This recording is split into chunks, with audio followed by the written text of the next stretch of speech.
Assalamualaikum warahmatullahi wabarakatuh. Baiklah, perkenalkan, nama saya Fitri Ramadhani dengan NIM 2523263. Di sini saya akan memenuhi tugas UAS saya dengan mata kuliah Organisasi dan Arsitektur Komputer. Nah, di sini saya akan menjelaskan materi saya tentang konsep sistem bus. Nah, di sini bus itu adalah jalur atau saluran komunikasi yang digunakan untuk mentransfer data, sinyal kontrol atau daya antara komponen-komponen dalam sistem komputer. Nah, di sini ada beberapa fungsi bus. Adapun fungsi bus itu ada 6. Semuanya itu ada 6. Yang pertama ada transfer data, yang kedua komunikasi, ketiga koordinasi, keempat kontrol, kelima konektivitas fleksibel, dan yang terakhir adalah pengelolaan daya. Nah, kita yang pertama itu ada transfer data. Transfer data ini berfungsi utama yang memungkinkan CPU untuk berkomunikasi dengan perangkat lainnya dan mengirim perintah serta data. Fungsi yang kedua ada komunikasi. Komunikasi ini adalah sistem bus yang memungkinkan berbagai perangkat keras untuk saling berkomunikasi seperti CPU dengan RAM, kartu grafis dengan monitor, dan yang lain-lain sebagainya. Yang ketiga ada koordinasi. Nah, koordinasi di sini adalah untuk memastikan bahwa tidak ada konflik atau masalah akses yang terjadi antara perangkat yang berbeda. Next, selanjutnya ada yang keempat ada kontrol. Nah, kontrol ini adalah untuk menginisiasikan dan menyelesaikan transfer data serta untuk mengatur prioritas antara perangkat yang bersaing untuk akses ke bus. Dan selanjutnya ada konektivitas fleksibel. Di sini, konektivitas fleksibel ini adalah sistem komputer dapat terhubung dengan mudah dan dihubungkan ulang sesuai kebutuhan. Fungsi bus yang terakhir itu adalah pengolahan daya. Pengolahan daya ini adalah untuk mentransfer daya antara komponen-komponen dalam sistem komputer seperti bus daya dalam sistem komponen portable. Nah, yang selanjutnya itu ada struktur interkoneksi. Nah, di sini tuh struktur interkoneksi ini adalah komputer yang tersusun atas beberapa komponen yang penting, nah seperti CPU, memori, dan perangkat I/O.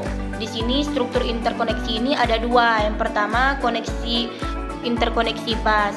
Interkoneksi bus ini adalah lintasan komunikasi yang menghubungkan 2 atau lebih komponen komputer. Yang kedua, struktur bus.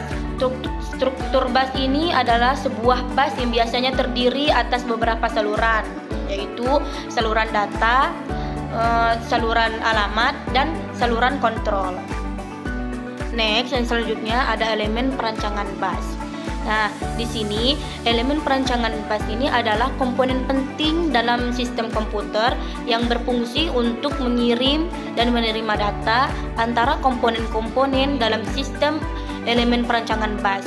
Nah, ini tuh bertujuan untuk mengatur komunikasi antara komponen komputer agar semua komponen dapat berfungsi dengan baik dan efisien. Di sini terdapat beberapa elemen perancangan bus, yaitu ada 5. Yang pertama jenis bus. Jenis bus ini ada 2, yaitu dedicated bus, dan yang kedua ada multiplexed bus. Yang kedua metode arbitrasi. Terdapat 2 metode, yaitu metode tersentral. Metode tersentral ini diperlukan pengontrol bus sentral atau arbiter yang berfungsi mengatur penggunaan bus oleh model. Selanjutnya metode terdistribusi. Setiap model ini memiliki logika pengontrol akses yang berfungsi mengatur pertukaran data melalui bus. Selanjutnya ada yang ketiga, yaitu timing. Timing ini adalah metode pewaktu sinkron terjadinya event pada bus ditentukan oleh sebuah waktu. Yang keempat, yaitu ada lebar bus. Dalam konteks sistem komputer, merujuk pada jumlah bit data yang ditransfer satu siklus oleh basis data pada sebuah sistem. Nah, yang kelima ada jenis transfer data. Jenis transfer data ini adalah pertukaran data antar modul sebagai tindak lanjut atau pendukung operasi yang sedang dilakukan. Nah, selanjutnya ada prinsip operasi. Di sini ada 5 prinsip ya.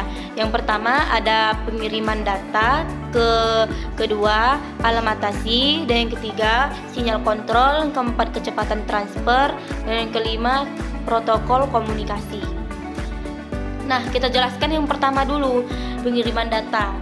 Pengiriman data ini adalah bus yang mengirimkan data antara CPU, memori, dan perangkat I/O. Yang kedua, alamatasi. Alamatasi ini adalah proses pengiriman alamat dari CPU ke memori atau perangkat untuk membaca atau menulis data. Dan yang ketiga, sinyal kontrol. Sinyal kontrol ini untuk mengatur operasi-operasi dasar seperti pembacaan, penulisan, dan pengaktifan perangkat. Nah, yang keempat, kecepatan transfer.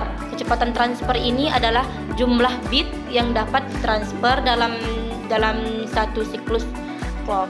Yang kelima, protokol komunikasi.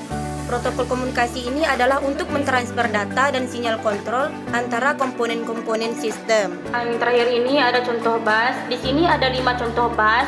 Yang pertama, bus ISA. Ini adalah standar bus yang digunakan dalam komputer IBM PC dan kompatibelnya pada tahun 1980-an dan 1990-an. Yang kedua itu ada bus PCI. Bus ini tidak tergantung prosesor dan berfungsi sebagai bus mezzanine atau bus peripheral. Dan yang ketiga itu ada bus USB.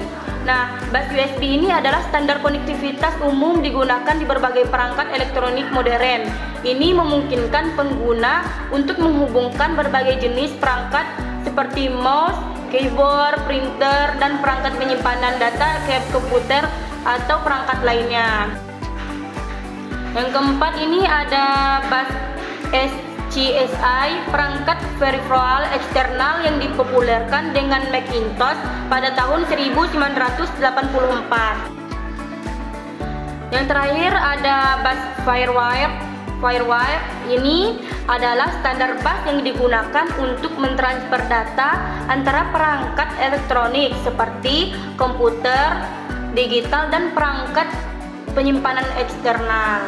Nah, di sini ada contoh-contohnya ya teman-teman, ada gambarnya. Nah, pada gambar yang pertama ini ada contoh bus ISA. Di sini di gambarnya ini ada yang bentuk persegi panjang yang berwarna hitam itu.